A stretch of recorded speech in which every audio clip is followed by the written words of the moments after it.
Hello student, welcome back to my Prayas channel. आपका इस channel पे स्वागत है।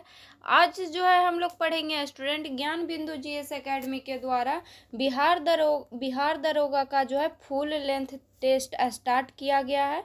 उसी का जो है हम लोग क्वेश्चन पढ़ेंगे। और आज जो है हम लोग क्वेश्चन पढ़ेंगे स्टूडेंट, वो क्वेश्चन होगा हम लोग का टेस्ट नंबर 1 का। तो इसमें जो है 100 क्वेश्चन है स्टूडेंट, तो हम लोग 100 क्वेश्चन को जो है हम लोग पढ़ेंगे। तो जो भी स्टूडेंट इस चैनल पे नए हैं, इस चैनल को जो ज़रूर सब्सक्राइब कीजिएगा। और जो भी स्टूडेंट बिहार दरोगा का अभी तैयारी कर रहे हैं, उनके लिए जो है ये टेस्ट का क्वेश्चन बहुत ज़्यादा इम्पोर्टेंट है। तो इस वीडियो को जो है पूरा देखिएगा। आज का जो है हम लोग का फर्स्ट क्वेश्चन है student, fire on the Ganga पुस्तक किसने लिखी है? तो फायर ऑन द गंगा पुस्तक लिखी है राधिका अयंगर ने। क्वेश्चन नंबर 2, महिला टेनिस में सर्वाधिक ग्रैंड स्लैम खिताब जीतने का रिकॉर्ड किसके नाम है? तो महिला टेनिस में जो है सर्वाधिक ग्रैंड स्लैम खिताब जीतने का रिकॉर्ड किसके नाम है? तो ये है मार्गरेट कोर्ट के नाम। क्वेश्चन नंबर 3, संयुक्त राज्य अमेरिका में अंतर्राष्ट्रीय महिला साहस पुरस्कार किस भारतीय महिला को प्रथम महिला मिशेल ओबामा द्वारा प्रदान किया गया था? तो ये किस भारतीय महिला को किया गया है? तो ये किया गया है लक्ष्मी को।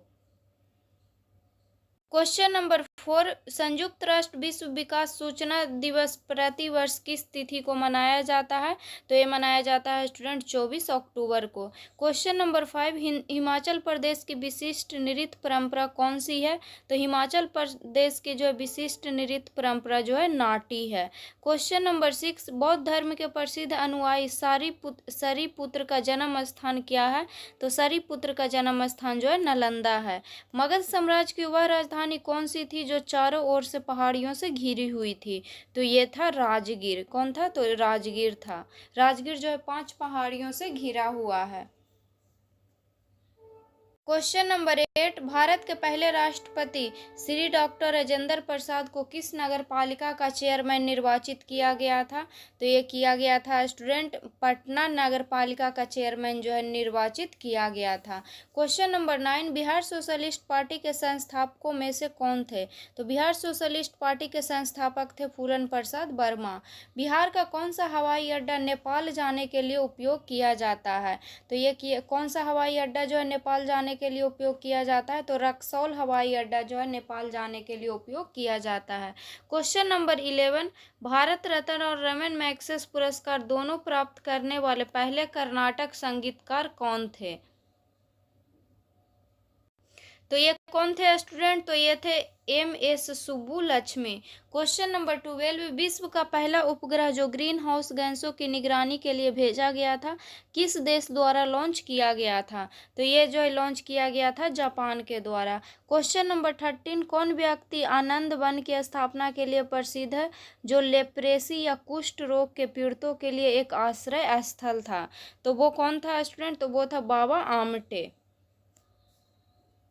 क्वेश्चन नंबर 14, व्यापार एवं माल निशान एक्ट कब जो है पारित किया गया था?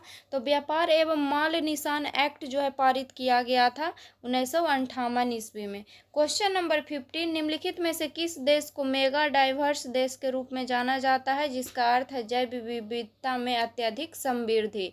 तो ये जाना जाता है स्टूडेंट ऑस्ट्रेलिया को। Question number 16, Yellowstone national park किस देश में स्थित है? तो येलोस्टोन नेशनल पार्क जो है स्थित है USA में स्थित है। क्वेश्चन नंबर 17, मनुष्य का कान किस आवृत्ति रेंज में सबसे अधिक संवेदनशील होता है?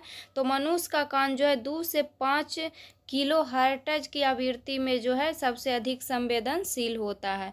क्वेश्चन नंबर 18, निम्नलिखित में से कौन सा समूह जैविक अपशिष्ट सामग्री को शामिल करता है? तो ये करता है स्टूडेंट गोबर, धान का भूसा, सब्जियों के अवशिष्ट। क्वेश्चन नंबर 19, पारिस्थितिकी तंत्र में एक टिकाऊ जैव समूह जिसे अंतिम या स्थिर अवस्था के रूप में जाना जाता है क्या कहलाता है? तो ये कहलाता है चरम अवस्था। इसको बोलते हैं चरम अवस्था या क्लाइमेक्स इसको बोलते हैं। क्वेश्चन नंबर 20, क्वेश्चन नंबर 20, नागरिकता की शर्त और पात्रता को निर्धारित करने वाली संस्था कौन सी है?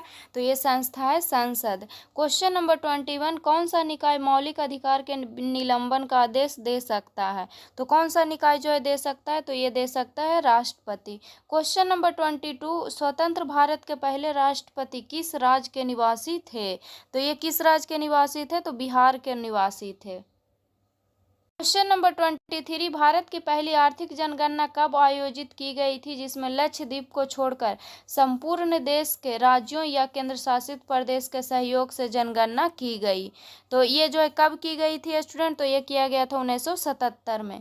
क्वेश्चन नंबर 24, 52वें संविधान संशोधन अधिनियम 1985 के द्वारा भारतीय संविधान में कौन सी अनुसूची को जोड़ा गया था? तो भारतीय संविधान में जो है 10वीं अनुसूची को जोड़ा गया था।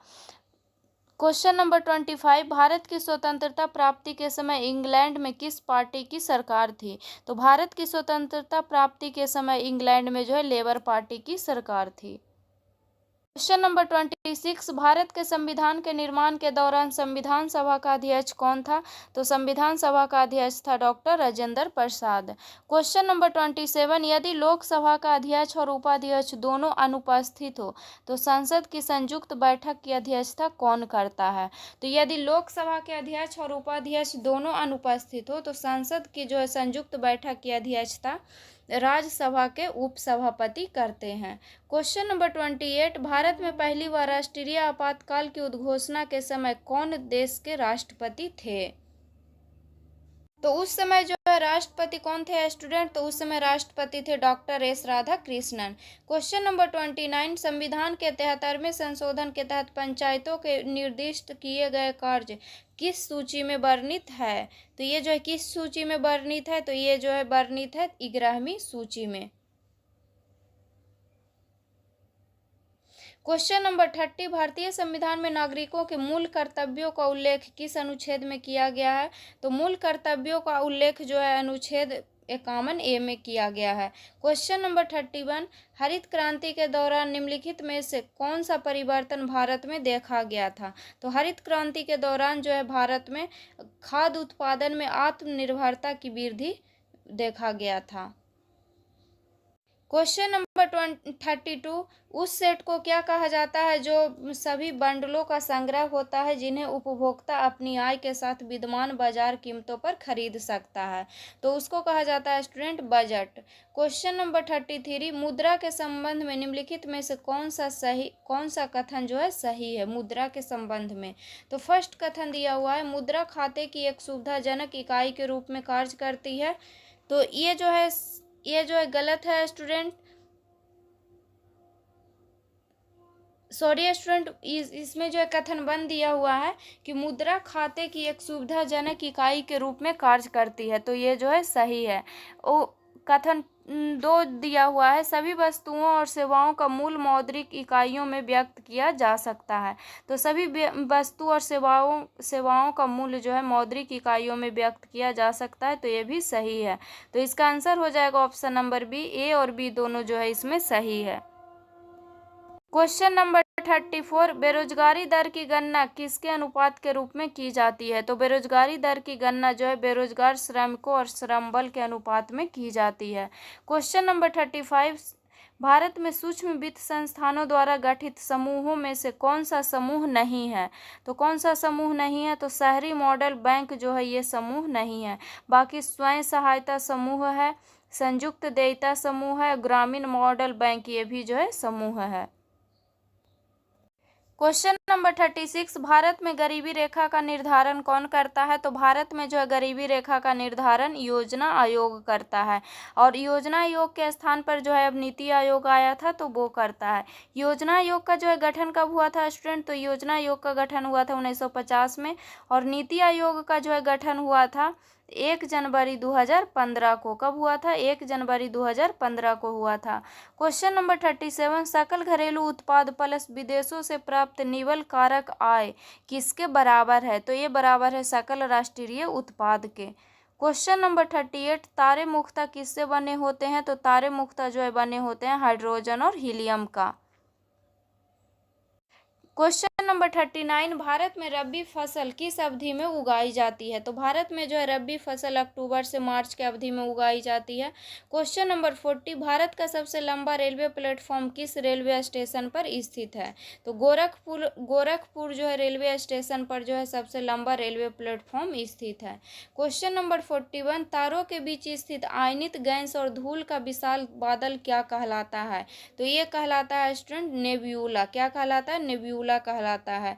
क्वेश्चन नंबर 42, तिब्बत की यारलुंग सांगपो नदी भारत में किस नाम से जानी जाती है?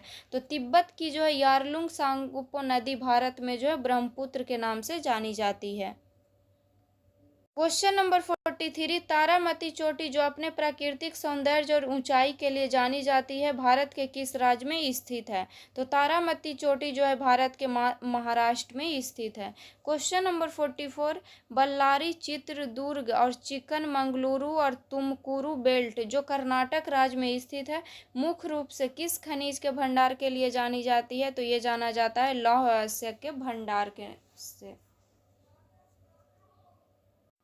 क्वेश्चन नंबर 45, एल्युमिनियम सिलिकेट से भरपूर चट्टान के अपघटन के फलस्वरूप बनने वाले खनिज अयस्कों में कौन सा मुख्य रूप से अपक्षेपित होता है? तो ये जो अपक्षेपित होता है बॉक्साइड। क्वेश्चन नंबर 46, भारत में सर्दियों के दौरान पश्चिमी और उत्तर पश्चिम की ओर बढ़ने वाले उष्णकटिबंधीय चक्रवात मुख्य रूप से कहाँ उत्पन्न होते हैं? तो ये उत्पन्न होते हैं भूमध्य सागर के ऊपर। क्वेश्चन नंबर 47, प्रायद्वीपीय भारत की नदियों में कौन सी नदी पूरे वर्ष जल प्रवाह बनाए रखती है? तो कौन सी नदी जो है पूरे वर्ष जो है जल प्रवाह बनाए रखती है? तो ये जो है कावेरी नदी है और इसको जो है 12 मासी नदी के नाम से भी जाना जाता है। क्वेश्चन नंबर 48, फरक्का बैराज के निर्माण के संदर्भ में निम्नलिखित में से कौन सा उद्देश्य इसका प्राथमिक उद्देश्य नहीं था? तो फरक्का बैराज के निर्माण के संदर्भ में तो फर्स्ट ऑप्शन दिया हुआ है बांग्लादेश को बहकर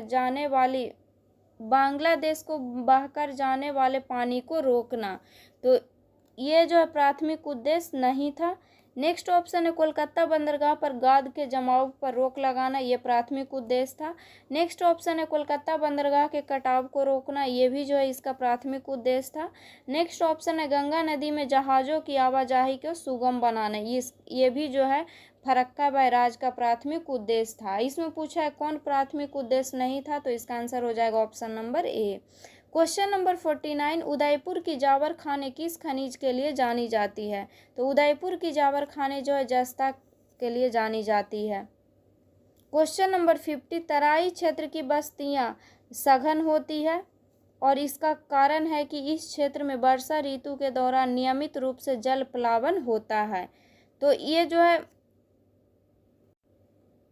तो इसमें दिया हुआ है स्टूडेंट की तराई क्षेत्र की बस्तियां जो है सघन होती है और इसका कारण है कि इस क्षेत्र में वर्षा ऋतु के दौरान नियमित रूप से जल प्लावन होती है। तो इस कथन और कारण का सही मूल्यांकन किया है। तो ये जो गलत है स्टूडेंट की तराई क्षेत्र की बस्तियां जो है सघन होती है, सघन नहीं होती है, ये गलत है। और इसमें कारण दिया हुआ है जो सही है, तो इसका आंसर हो जाएगा ऑप्शन नंबर डी। ये गलत है किंतु वार जो है सही है। क्वेश्चन नंबर 51, भारत की कौन सी पंचवर्षीय योजना पूरी तरह से विफल रही? तो भारत की कौन सी पंचवर्षीय योजना जो पूरी तरह से विफल रही? तो ये रहा था तीसरी पंचवर्षीय योजना। अब जो है हम लोग पढ़ेंगे स्टूडेंट क्वेश्चन नंबर 52, मेगास्थनीज के अनुसार पाटलिपुत्र शहर में 570 मीनारे और कितने द्वार थे? तो मेगास्थनीज के अनुसार पाटलिपुत्र शहर में जो है 570 मीनार था और कितना द्वार था? तो 64 द्वार था। क्वेश्चन नंबर 53, द्वितीय एंग्लो बर्मा युद्ध किस वर्ष लड़ा गया था? तो ये लड़ा गया था स्टूडेंट 1852 में। क्वेश्चन नंबर 54, 14वीं शताब्दी के दौरान भारत में किसने सोने व चांदी की मुद्राओं के स्थान पर सस्ती धातुओं से निर्मित सांकेतिक मुद्रा का उपयोग शुरू किया था? तो ये जो है भारत में किसने सोने व चांदी की मुद्रा के स्थान पर सस्ती धातुओं से निर्मित सांकेतिक मुद्रा का उपयोग शुरू किया था? तो ये शुरू किया था स्टूडेंट मोहम्मद बिन तुगलक। क्वेश्चन नंबर नंबर 55, किस पुर्तगाली अन्वेषक ने 1498 में यूरोप से भारत के लिए एक नया समुद्री मार्ग खोजा? तो कौन खोजा था? तो ये खोजा था Vasco D gamma. Question number 56, Simon commission में भारतीय प्रतिनिधियों की संख्या क्या थी? तो साइमन कमीशन में भारतीय प्रतिनिधि कितने थे? तो एक भी प्रतिनिधि नहीं थे, तो इसका आंसर हो जाएगा ऑप्शन नंबर डी, शून्य। क्वेश्चन नंबर 57, भारत छोड़ो आंदोलन के दौरान गवालिया टैंक मैदान बॉम्बे में भारतीय राष्ट्रीय ध्वज फहराने के लिए किसे याद किया जाता है? तो याद किया जाता है अरुणा आसफ अली को। क्वेश्चन नंबर 58, चट्टगाम शस्त्रागाम छापा जो कब हुआ था? तो ये हुआ था 1930 में। चट्टगाम शस्त्रागार छापा से जुड़ा हुआ व्यक्ति कौन था? तो ये कौन थे स्टूडेंट? तो ये थे आधरदू दस्तीदार। तो इसका आंसर हो जाएगा option number D. Question number 59, Ghatotkacha जो 290 से 305 ईस्वी में राज किया था, किस साम्राज्य का राजा था? तो घटोत्कच जो है किस साम्राज्य का राजा था? तो गुप्त साम्राज्य का राजा था। Question number 60, British house of Commons का चुनाव लड़ने वाले पहले भारतीय कौन थे? तो ये पहले भारतीय थे दादा भाई नौरोजी। क्वेश्चन नंबर 61, निम्नलिखित में कौन एक सही सुमेलित जोड़ी है? तो कौन जो है सही सुमेलित जोड़ी है, ये इसमें चूज करना है स्टूडेंट। तो दिया हुआ है राम नारायण सिराजुद्दौला का सेना नायक। तो राम नारायण जो है सिराजुद्दौला का जो है सेना नायक थे, तो ये जो है गलत है। नेक्स्ट है मीर जाफर का दीवान मीर मदन, ये भी गलत है। नेक्स्ट है बिहार का सूबेदार राय दुर्लभ को नहीं बनाया गया था। नेक्स्ट है जगत सेठ बंगाल का प्रसिद्ध सेठ था, तो ये सही है। जगत सेठ को कौन था? तो बंगाल का प्रसिद्ध सेठ था, तो इसका आंसर हो जाएगा option number D.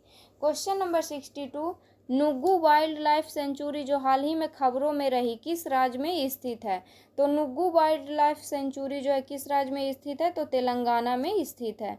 Question number 63, हाल ही में इंडियन ऑयल कॉरपोरेशन के अध्यक्ष के रूप में किसे नियुक्त किया गया है? तो इंडियन ऑयल कॉरपोरेशन के अध्यक्ष के रूप में नियुक्त किया गया है अरविंदर सिंह साहनी को। क्वेश्चन नंबर 64, हाल ही में क्रिकेट से संन्यास की घोषणा करने वाले भारतीय क्रिकेटर कौन बने? तो ये बने हैं रिद्धिमान साहा। क्वेश्चन नंबर 65, महासागर शिखर सम्मेलन का आयोजन हाल ही में किस देश ने किया? तो महासागर शिखर सम्मेलन का आयोजन किया है भारत ने। क्वेश्चन नंबर 66, हाल ही में आयोजित अंतर्राष्ट्रीय पर्यटन मार्ट कहाँ हुआ? तो अंतर्राष्ट्रीय पर्यटन मार्ट हुआ है काजीरंगा नेशनल पार्क में। क्वेश्चन नंबर 67, 2024 में महिला बैलन डीओर अवार्ड जीतने वाली महिला फुटबॉलर कौन है? तो महिला फुटबॉलर है एटाना बोनमती। क्वेश्चन नंबर 68, भारत के अगले मुख्य न्यायाधीश के रूप में किसके नाम की सिफारिश की गई? तो भारत के अगले मुख्य न्यायाधीश के रूप में जो है सिफारिश किया गया है जस्टिस संजीव खन्ना को। Question number 69, world justice project के 2024 रूल ऑफ लॉ इंडेक्स में भारत की रैंकिंग क्या है? तो भारत की रैंकिंग है 79। क्वेश्चन नंबर 70, नेस्ले इंडिया के नए एमडी के रूप में किसे नियुक्त किया गया है? तो नेस्ले इंडिया के नए एमडी के रूप में नियुक्त किया गया है मनीष तिवारी को। क्वेश्चन नंबर 71, आयोडीन की कमी के कारण होने वाला रोग कौन सा है? तो आयोडीन की कमी से जो है रोग होता है गंडमाला, या इसको जो है घेघा रोग भी बोलते हैं। क्वेश्चन नंबर 72, मानव में पित्त का स्राव कहाँ होता है? तो मानव में पित्त का स्राव यकृत में होता है। क्वेश्चन नंबर 73, पराग कण कहाँ पाए जाते हैं? तो पराग कण जो है पराग कोश में पाए जाते हैं। क्वेश्चन नंबर 74, मानव शरीर में यकृत कहाँ स्थित होता है? तो मानव शरीर में यकृत जो है दाहिनी ओर पेट के ऊपर स्थित होता है। उमस भरी गर्मी के दौरान शरीर से निकलने वाली दुर्गंध पसीने में किसकी क्रिया के कारण होती है? तो ये जो है किसकी क्रिया के कारण होती है? तो बैक्टीरिया के क्रिया के कारण होती है। क्वेश्चन नंबर 76, शासकीय आंकड़ों के अनुसार भारत में अंधपन का सर्वप्रमुख कारण क्या है? तो भारत में अंधपन का जो है सर्वप्रमुख कारण क्या है? तो ये जो है मोतियाबिंद। क्वेश्चन नंबर 77, एल्कोहल के निराभिसन के लिए निम्नलिखित में से कौन सा मानव अंग उत्तरदायी है? तो निम्नलिखित में से कौन सा अंग जो है मानव उत्तरदायी है? तो यह है यकृत। क्वेश्चन नंबर 78, मानव शरीर में ऑक्सीजन का अभिगमन किस क्रम में होता है? तो मानव शरीर में ऑक्सीजन का अभिगमन जो है किस अंग में होता है? तो ये होता है फुसफुस। पहले होता है फुसफुस के द्वारा, फिर होता है रक्त के द्वारा और फिर होता है ऊतक के द्वारा। तो इसका आंसर हो जाएगा option number C. Question number 79, Celsius और फ़ारेनहाइट स्केलों पर किस तापमान पर एक समान पठन दर्शाया जाएगा? तो एक समान पठन दर्शाया जाएगा -40 डिग्री सेल्सियस पे। क्वेश्चन नंबर 80, पहाड़ से गिर रहे किसी पिंड में कौन सी ऊर्जा होती है? तो पहाड़ से गिर रहे पिंड में जो गतिज ऊर्जा और स्थितिज ऊर्जा दोनों होती है। क्वेश्चन नंबर 81, 1928 में किसने यह खोज की कि जब रंगीन प्रकाश की किरण किसी द्रव में प्रवेश करती है तो उस द्रव द्वारा प्रकीर्णित प्रकाश का एक अंश भिन्न रंग का होता है? तो यह खोज जो है किसने किया? तो यह खोज किए थे सीवी रमन ने। क्वेश्चन नंबर 82, जब बल और विस्थापन के बीच कोण 180 डिग्री का होता है तो कार्य का मान जो है ऋणात्मक होता है। क्वेश्चन नंबर 83, जब ताप दीप्त विद्युत बल्ब दीप्तिमान होता है तब विद्युत ऊर्जा का किस रूप में परिवर्तन होता है? तो विद्युत ऊर्जा का जो है परिवर्तन होता है, विद्युत ऊर्जा आंशिक रूप से प्रकाश ऊर्जा में और आंशिक रूप से ताप ऊर्जा में परिवर्तित होती है। क्वेश्चन नंबर 84, निम्नलिखित कथनों पर विचार कीजिए।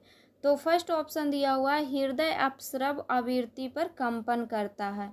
तो हृदय जो है अपस्रव आवृत्ति पर कंपन करता है, तो ये सही है।